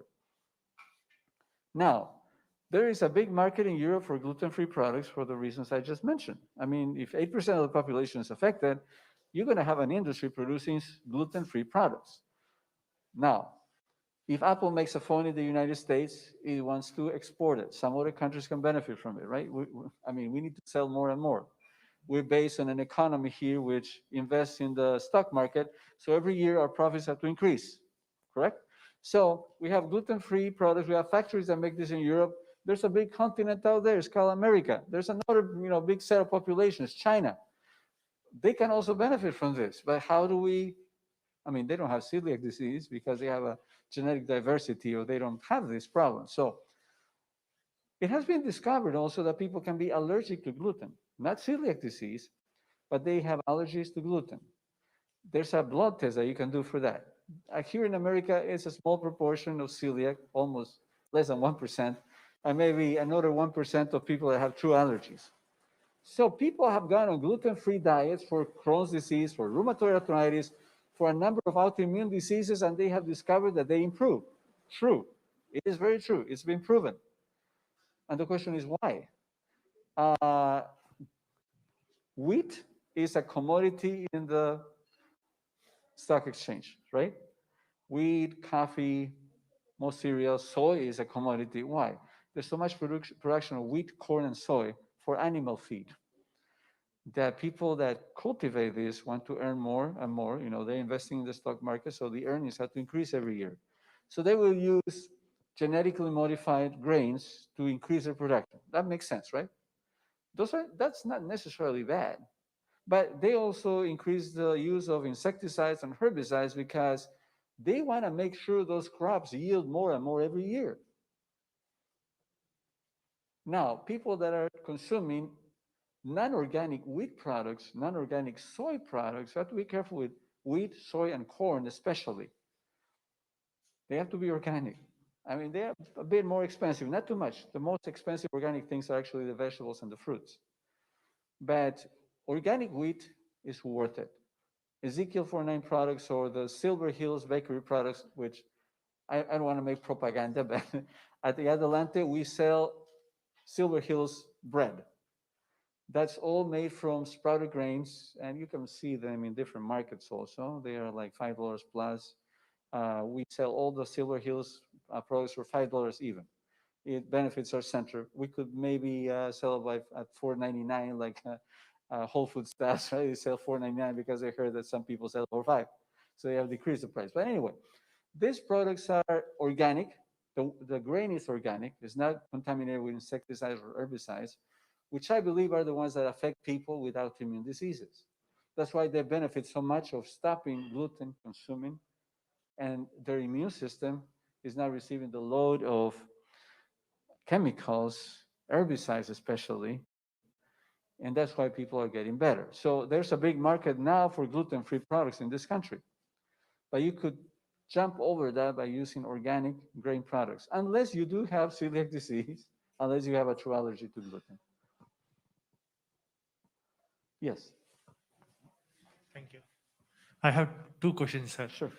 The first one is about the nuts. You said there should be a limit of consuming the nuts. Yeah. So is it put together all the nuts or every nut we can consume handful? Why is there a limit on it? Okay. Number one question. Very good. We speak broadly about nuts in the context of our society and our environment. Number one killer disease in this country and all over the world is cardiovascular disease. People that have cholesterol deposits on their arteries clean those arteries on a whole plant-based diet, but unfortunately limiting or eliminating nuts also. Once they have their arteries clean, and it's a process that may take 3 to 5 years, they can start consuming, and that's why we mentioned the amount. The amount is important because nuts are packed with oils, healthy oils, yes. But as you and I know, we can eat a bottle of pistachio nuts or walnuts in a single sitting, especially if we're distracted watching our favorite YouTube or program. We can finish a whole can of good nuts. That's a bit too much. If you add up all the protein and the fats, if you have the time, you look at the ingredients. It says, oh, this only has 5 grams of fat.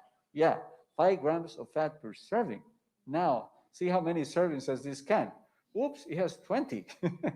So 5 grams of fat times 20, 100 grams of fat. For every gram of fat, they say, your calories that you obtain from this, 5 grams of fat, your serving is 45 calories. So you go, that's nothing. But if you finish the whole can, 20 servings, you have eaten 900 calories just with those nuts. That's why we say, be careful with the nuts. Just measure them because you can have too much of a good thing. If you're developing metabolic disease, if you have been told you have pre-diabetes, if you have pre-hypertension, in other words, your blood pressure is a little high, not high enough to be treated. If your cholesterol is like 190, 180, that's already going high. So people will tell you, be careful. What does that mean to be careful? Well, especially go to a plant-based diet and be careful with those products that are too rich in calories. Because the average weight in America is over the accepted body mass index. So to be careful, as a society, our country weighs a little more than other countries. Yeah. Is that? And the second question Yeah, is second about question, sure. the oil. I heard that mixing up the oil, like different types of oil, keep them mixed and use it for cooking, they're saying. I don't know what's the benefit of it. Should we do that? To mix different types of oils? I have not heard about that. As a general rule, I have hypertension, I have cholesterol. It's reversed because of the plant-based diet. And unfortunately, I don't use oils. And I have started eating some nuts, but very limited amount. Mixing oils may add an extra flavor. If you're a chef and you're looking for different flavor, you fuse different things. Fusion kitchen is big now. Maybe that's why they do it, and they season their oils now to give them an extra taste. I think that's the reason why they do it. But health benefits, I don't think there are great health benefits in that. Yeah, maybe actually ill effects if you're not careful. Yes, oh, okay, yes. We were looking at all the wonderful vegetables and of all of which I love. But if you're dealing with IBS, Yes. I've heard that you shouldn't just buy any vegetable, Yes. that you should stay with GMO. Is this accurate or? That is accurate. Yeah, actually, the first time that science, quote unquote, delved into nutrition is with this problem of irritable bowel syndrome. Why do I say the first time? Because by and large, science, doctors, I'm a doctor, but I have learned differently. When I was a new doctor, I also tell the patients the same thing that most doctors say. Diet actually doesn't affect your health, right? I mean, that's what we said before. No, actually it's a main factor for your health. But people say, well, there are no studies showing that, this disease is affected by change of diet. There are lots of studies. They don't teach us that in medical school still. But there's a big revolution that came with Dr. Colin Campbell and the China study, and science is now finding a hole where to hide, so to speak. Unless you're honest and you go out and say, well, there's something new to learn. Let's put it in practice. Let's replicate the study in our patient population, in myself, in my patients, and let's see what happens. And every time it works. So now we know that diet has a lot to do with disease. So irritable bowel syndrome, IBS, is a disease that is very common. It affects lots of people. It doesn't kill anybody, but it makes life miserable. It's actually one of the diseases that cause more discapacity, more days lost of work, because people eat something and they develop cramps and diarrhea. They have to go continually to the bathroom. Or on the other hand, they cannot move their bowels and they have these horrible cramps and they cannot move their bowels. So all this effort is for nothing. So the scientists started saying, well, let's try antibiotics. There's a course of antibiotics that you can take and people will get better for a week or two or a month. And they fall back into the problem. So they start saying, maybe we should modify your diet. How about that? So they came up with this diet that is low in some vegetables. They're called oligosaccharides, FODMAP diet. And they realized, wow, people are getting better. If you have the opportunity to watch the documentary film Forks Over Knives, please do it. It's a good use of your time. If you watch it a second and a third time, you'll get more into your gray matter. You try, you see all this and you say, wow, this is easy to do. Let me start trying this out. There's a Dr. Pam Popper that is featured there. She's a naturopathic doctor, but she's a science-based naturopathic doctor. In other words, she follows what is tested and tried, and she has done some trials herself. And she has this diet that I explained to you briefly, that I will try to speak a little more about now. It's called the diet to reformat your gut bacteria. So it's a bacterium reformation diet. You start eating boiled roots and vegetables for 2 weeks as your food for breakfast, for lunch, and for dinner. That's what you do. You mix all these roots, all these vegetables, you make a big soup, you blend it if you want, and you start introducing, and you can find this online. It's called the IBS diet by Dr. Pam Popper, Pampopper. And she's coming from the angle that the people that are going to read this are omnivorous. In other words, they eat everything. So she goes to this simple thing, simple start. There's no meat here. There's nothing animal. And then she increases that diet. And she mentions at the end that you could eat fish once in a while. You could eat salmon that is baked. So in other words, high water sea fish. But the idea is to feed your good bacteria the little you have still. We all have good bacteria. No matter how much antibiotics we have been given, no matter how much sickness we had to start feeding this good bacteria. It's wonderful. We all have it. And once this good bacteria starts growing in number, then we can increase the foods. Then you have at the end, you eat fruits. You spend like 5-6 weeks without eating fruits, which, by the way, if you do this diet, it also will revert your diabetes faster. It will make you lose weight faster, safely than any other diet. It's just a diet that you change your friends here. You take all the bad weeds and you try to cultivate your good bacteria in your bowel.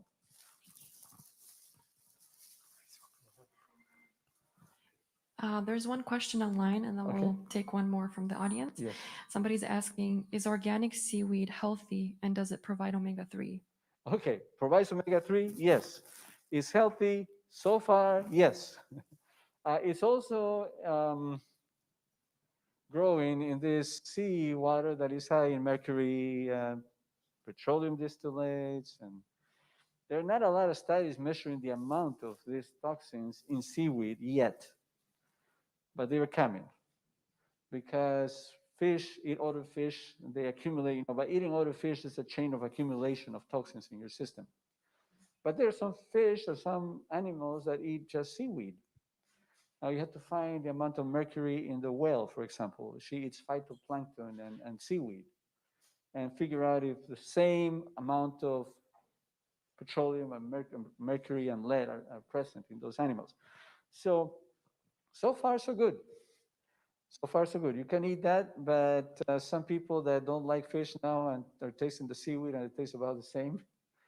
So it's something that we have so many vegetables outside of the water that we can eat those and eat some seaweed once in a while. Yes, so far, so good. Yes, any other There questions? was one more question. Did he? No? I saw somebody's hand. No one? Okay. All right. Very good. Okay. Okay. Okay, this is All the right. last one because right. people are hungry. Well, I was wondering who is that good-looking guy on the picture there? Well, it's not good looking. My wife actually has a comment that I look like a little grandpa there, and thank God I wasn't a grandpa back then, but I'm a grandpa now. Well, thank God that thank God and the works of my family. Our older son is actually a plant-based nutritionist, and he will counsel people at a distance. He counsels most of our patients that are trying to make the change. He is a good coach. He goes slow. He's very patient. He doesn't come, like, oh, you need to do this, right? Like we doctors do when we're desperate and we see that this patient's killing himself, right? So he has a way of slowly working with patients, and he's also available to our Adelante team there at a distance because he lives in another state.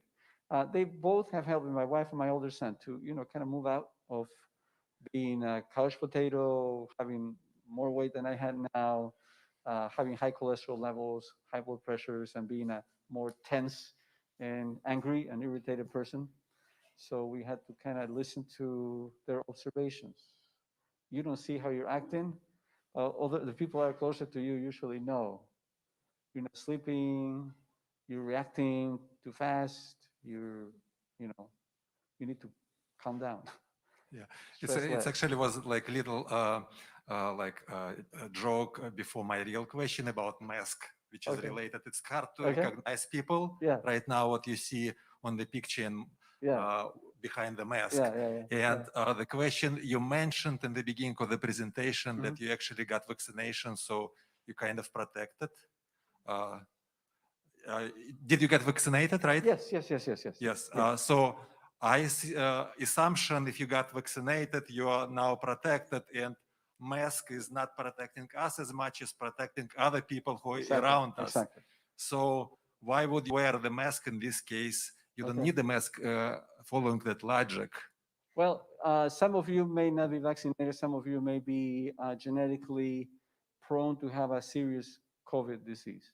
We don't know that until you So just like for peace of mind for others, they don't know if you are vaccinated or not. That's why you wear the mask. Is it correct? That's one thing. The other thing is I work with patients all day long. I work doing colonoscopies and endoscopies. And even though we protect our patients with barriers and we test them for COVID, they may be carrying a COVID virus in their nostrils, not being sick, and just passing it around to other people. That has been proven already. So if they are we are doing an endoscopy, and when you do an endoscopy, there's vapors that are exhaled, and people cough, and sometimes sneeze, and have hiccups. All these things are aerosolized. And even though I'm wearing a mask when I'm doing a procedure, something may land on my skin, or something may land that I carry this in my nostrils. I don't want to give the virus from this person to another one that I don't know if it's going to get terribly sick. That's one thing. The other thing is I'm a doctor, so I don't want to be, irresponsible. I got sick back in February last year. There was the notice, the news says there's COVID in China, there's something that's going on. We didn't have it here, or at least the news didn't show it. I was never so sick in my life as the first week of February of last year. Had fever, lost my taste, all of that. I didn't know this was COVID. We didn't realize that.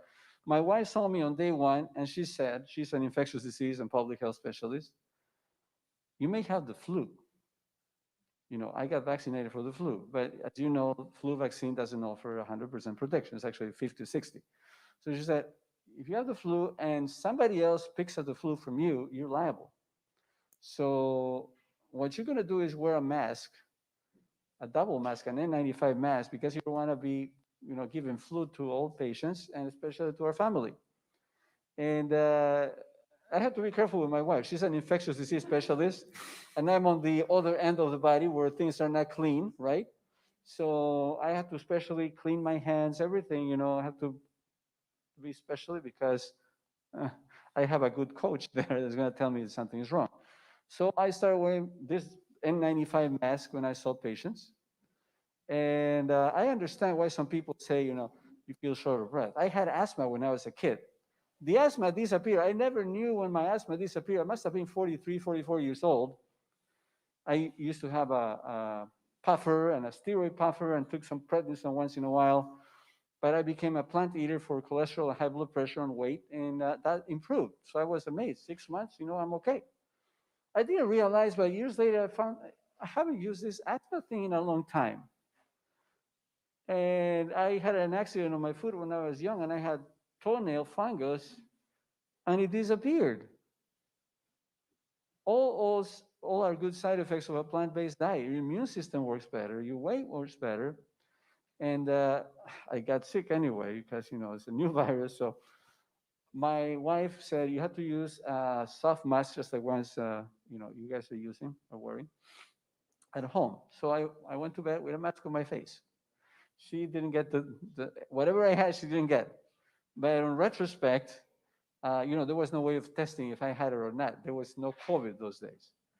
But when the test came around, and I was telling the pastor, you know, we have these blood donation drives at our center to this nonprofit organization that distributes this blood into hospitals. It's a wonderful thing to do. Actually, donating blood has good effects on your blood flow. You say, what? Yeah, it increases the activity of your immune system. If you donate blood every 3-4 months, you do a good thing for other people. It unloads your cholesterol. It unloads your blood pressure. So you're invited May 16, right? May 16, we have a blood drive in our center. So yeah, you go there, it's wonderful. So when we donated blood, they tested my antibodies and they sent me a letter saying, we're going to use your blood to make plasma for people that had COVID. Yeah, I had my vaccine also. My wife and I got vaccinated. She was aware of when were the first vaccines given to medical personnel in our community, and she made me sign up. Actually, she signed in first, and I was dragging my feet. You know, I didn't have time to register. Thank God that we got vaccinated the same day, first dose and then the second dose.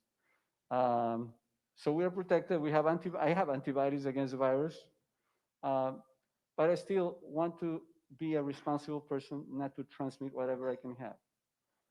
Not only coronaviruses. But you cannot transmit. If I get after vaccine, you still can transmit. Yes, what yes, you're saying? yeah, because you can acquire the virus for 1 day or 2 in your nostrils. You're never going to get sick because you're protected. Got you. But you just talk to somebody and you just get COVID. Thank God the other person is strong or vaccinated, or if it's not, then that's a problem. That's a problem. That's why we keep doing it. Thank you. Can we just have a round of applause for all of our speakers? Dr. Alva and his team, I encourage you guys to visit their center if you're in the area, the Adelante Community Center, where they have specialists there and they have a thrift store. If you're ever in the area, it's in Berwyn. Now, before we get to the food, you're going to see there's 2 boxes. One says C on it. It's for chorizo, and Q is with quiche. So grab one of each. We'll have enough for everyone. And just a quick reminder, we will have an event coming up in June. We would love to see you there. It's going to be the food festival. We're doing the 10th annual International Vegetarian Food Festival. It's going to be on a Sunday, June 6th, between 3:30 and 7 p.m. And there's going to be cuisines from all over the world. We have a good selection of booths this year between USA, Chile, Italy, Greece, Mexico, Romania, Kenya, Puerto Rico, and more in the works. So we encourage you to attend. If you would like to, for more information, you can visit our meetup group, meetup.com/ElmhurstSDA, and you'll be updated about the future events. Thank you for coming. Thank you for being here. And quick reminder, if you want to support Dr. Alva and his team, they've done all of this out of their own, good of heart. We haven't paid them to be here and to prepare all this food. There's a basket at the end if you would like to support their ministry and what they do at the center. Thank you so much.